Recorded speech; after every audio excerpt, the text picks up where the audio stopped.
യുഎയിൽ കാറുമായിട്ട് പുറത്തിറങ്ങുന്നവരുടെ വലിയൊരു ടെൻഷനാണ് ഈ സ്കൂൾ സോണുകൾ. രാവിലെ സ്കൂൾ ടൈമിങ്ങിലും അതുപോലെ ഉച്ചയ്ക്ക് സ്കൂൾ വിടുന്ന സമയത്തൊക്കെ ആ പരിസരത്ത് പോകാൻ പറ്റില്ല, അത്രയും വലിയ തിരക്കായിരിക്കും. അപ്പോൾ ഇതിൻ്റെ ഇടയിലൊക്കെ ചെന്നുപെട്ട് അറിഞ്ഞോ അറിയാതെയോ ഫൈൻ കിട്ടിയ ചില ആളുകളെങ്കിലും നമ്മുടെ കൂട്ടത്തിലുണ്ടാവും. അറിയാത്തവർക്ക് വേണ്ടി ഒന്ന് ഓർമ്മപ്പെടുത്തുകയാണ് നമ്മളല്ല, അബുദാബി പോലീസ്.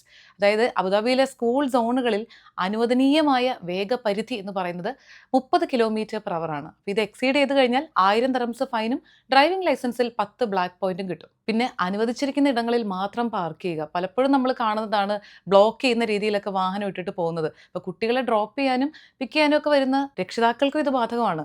മറ്റുള്ളവരെ പരിഗണിക്കാതെ വാഹനങ്ങൾ ഇങ്ങനെ കെയർലെസ് ആയി പാർക്ക് ചെയ്യുന്നതും ഒരുപാട് അപകടങ്ങൾ ക്ഷണിച്ചു വരുത്തും. പിന്നെ ഈ പറഞ്ഞതുപോലെ ഫൈനും കിട്ടും. മിക്കവാറും സ്കൂൾ സോണുകളിലൊക്കെ തന്നെ പോലീസ് ചെക്കിങ്ങും അതുപോലെ ക്യാമറകളും ഒക്കെ സ്ഥാപിച്ചിട്ടുണ്ട്. പ്രധാനപ്പെട്ട വേറൊരു കാര്യം, സ്കൂൾ സോൺ അല്ലെങ്കിലും റോഡിലൂടെ സ്കൂൾ ബസ് പോകുന്നുണ്ടെങ്കിൽ അത് സ്റ്റോപ്പ് ബോർഡ് ഇട്ട് നിർത്തിയിട്ടുണ്ടെങ്കിൽ അതിൽ നിന്ന് ഏകദേശം ഒരു 5 മീറ്റർ അകലത്തിലായിരിക്കണം നമ്മുടെ വാഹനം നിർത്തേണ്ടത്.